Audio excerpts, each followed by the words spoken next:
नमस्कार दोस्तों, मैं राजकुमार मौर्य प्रखर इंडिया यूट्यूब चैनल में आपका स्वागत है। बिहार में एनडीए की सरकार बन गई, नीतीश कुमार मुख्यमंत्री बन गए, मंत्री बन गए, संतरी बन गए, सारा काम चलने लगा। लेकिन मुख्यमंत्री नीतीश कुमार भले बने, बीजेपी और नीतीश कुमार में इस समय कंपटीशन चल रहा है। कंपटीशन किस बात को लेकर चल रहा है दोस्तों, हम उसकी बात आपको बताने जा रहे हैं। इस कंपटीशन में तेजस्वी यादव को बड़ा फायदा हो सकता है। कैसे होगा उसको भी देखिए दोस्तों। यहां पर मैं आपको बताना चाहूंगा, कंपटीशन यही चल रहा है कि सेंचुरी कौन मारे। सेंचुरी का मतलब समझ रहे हैं, सैकड़ा। जैसे बीजेपी के 89 विधायक हैं, बीजेपी को सैकड़ा पहुंचने के लिए 11 की जरूरत है। जनता दल यूनाइटेड के 85 विधायक हैं, जनता दल यूनाइटेड को 15 की जरूरत है, और कोई तो पहुंच नहीं सकता। अब कुछ पत्रकार, उनका नाम भी हम आगे आपको बताएंगे, ये दावा कर रहे हैं या कह रहे हैं कि बीजेपी की पहली नजर है चिराग पर। ये कितना सत्य है कितना असत्य है, आने वाले वक्त में पता लगेगा। बीजेपी ऐसा कर चुकी है चिराग के साथ। चिराग की मजबूरी है कि बीजेपी के साथ लिपटे हुए हैं, बीजेपी के हनुमान हैं, मोदी के हनुमान हैं। आपको याद होगा पिछला टर्म 2019 से 24 वाला, उसमें चिराग अकेले बचे थे उनकी पार्टी से, जो अपनी पार्टी से अकेले सांसद थे। बाद में बीजेपी को एहसास हुआ चिराग की लोकप्रियता का। उसके बाद चिराग को बीजेपी ने मनाया और उनको घर से भी निकलवा दिया था, आवास से भी निकलवा दिया था। और मैं आप सभी साथियों को बताऊं, चिराग पासवान केंद्रीय मंत्री बने हैं, लेकिन केंद्रीय मंत्री भले बने हैं, लेकिन अभी भी जो सांसदों को आवास मिलता है उसी में रहते हैं चिराग पासवान। 1 साल बीत गया, आपको याद होगा 1 साल बीत गया। अब चिराग पासवान के विधायकों पर ऐसा दावा है कि नजर है, क्योंकि बीजेपी के साथ लड़े थे, तो बीजेपी की नजर सबसे पहले यहां पर है। अब जनता दल यूनाइटेड की भी नजर है, सेंचुरी पहुंचना है। जनता दल यूनाइटेड की जो नजर है वो भी एलजेपी पर है, क्योंकि एलजेपी ने इसके पहले बहुत नुकसान पहुंचाया है।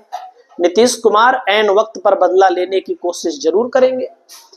लेकिन इसमें थोड़ा आगे बढ़ते हैं हम दोस्तों।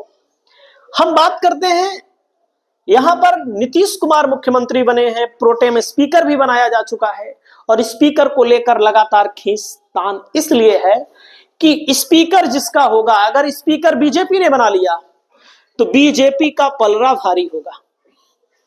और अगर स्पीकर, अभी तो प्रोटेम स्पीकर बने हैं, अगर स्पीकर जनता दल यूनाइटेड ने बना लिया तो जनता दल यूनाइटेड का पलड़ा भारी होगा। क्यों ऐसा मैं बोल रहा हूं? क्योंकि जनता दल यूनाइटेड अपना विस्तार करके इसको कम से कम 100 पहुंचाना चाहती है, जिसके लिए चिराग पासवान की पार्टी पर भी नजर है। लोग दावा कर रहे हैं हमको तो तोड़ा नहीं जा सकता, क्योंकि हम एक ही परिवार के लगभग सब हैं, एक आध को छोड़ दें तो सब हैं, बहू बेटा समधी समधन सब इक्के हैं। अब आप सोचिएगा जनता को कितना दुख होता है लालू के परिवारवाद से, और हम के परिवारवाद से जनता को कोई दुख नहीं है। आरएलएम तो वैसे भी चिराग पासवान के साथ है और बीजेपी के साथ नहीं जाएगी, भले एनडीए के अंदर है, और अगर चली जाएगी तो बीजेपी बहुत बड़ी पार्टी है। बीजेपी में जो गया वो समा गया, कितना भी बड़ा नेता रहा हो आप चेक कर लीजिए, बीजेपी में जो जाता है वो समा जाता है। अगर वो मोदी और शाह का बहुत खास बन गया तो ठीक है, नहीं तो दोस्तों आरजेडी के पास क्या है, 25 विधायक हैं, और जब आरजेडी के पास 25 विधायक हैं दोस्तों, तो 2 सीपीआई-एमएल के हैं और एक, मतलब कुल मिलाकर के कम्युनिस्ट पार्टियों के 28 विधायक हैं। इस स्थिति में आरजेडी नहीं है, तेजस्वी यादव नहीं है, कि अगर मान लीजिए कभी अवसर मिला, मान लीजिए कभी मौका मिला सरकार बनाने को लेकर, आरजेडी कोई डिमांड करने की स्थिति में नहीं है। आरजेडी को सरकार में आने के लिए कुछ भी मिल जाए, नाम के लिए वे सरकार में आ जाए, यही बहुत है।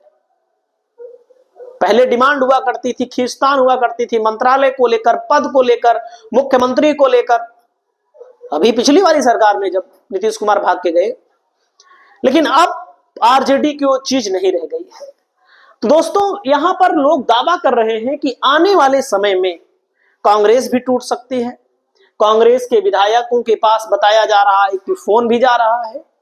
और वैसे मैं आपको बताना चाहूंगा, जेडीयू के 85 विधायक हैं। जेडीयू की पहली नजर ओवैसी की पार्टी पर भी है।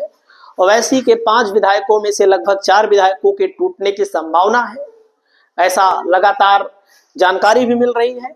आरएलएम के 4 विधायकों के टूटने की संभावना नहीं है। आरएलएम खुद चली जाएगी, ऑटोमेटिक चली जाएगी। और आरएलएम बनती रहती है, बिगड़ती रहती है। इसके पहले समता, राष्ट्रीय समता पार्टी नाम था, अब आरएलएम हुआ है।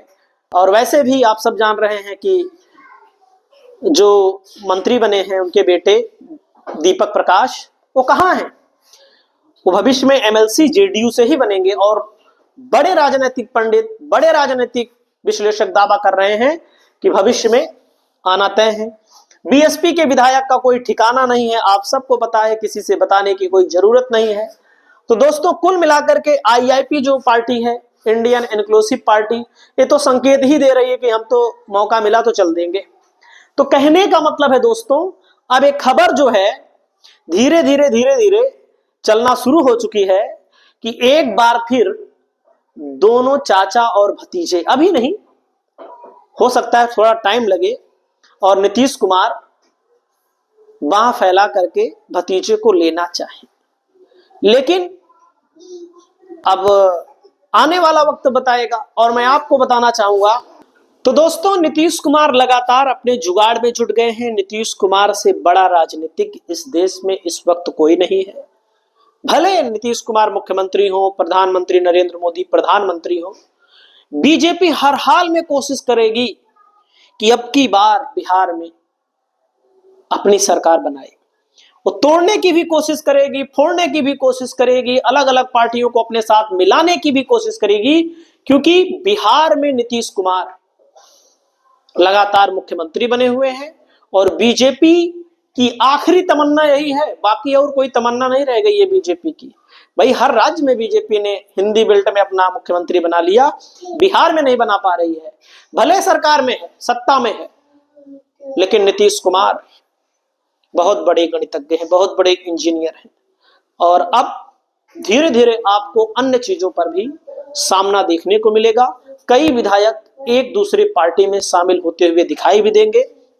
थोड़ा इंतजार बढ़ सकता है, लेकिन कुछ ना कुछ विधायक इधर उधर जाना तय है। आपकी क्या राय है? आप अपनी राय बताएं। नमस्कार।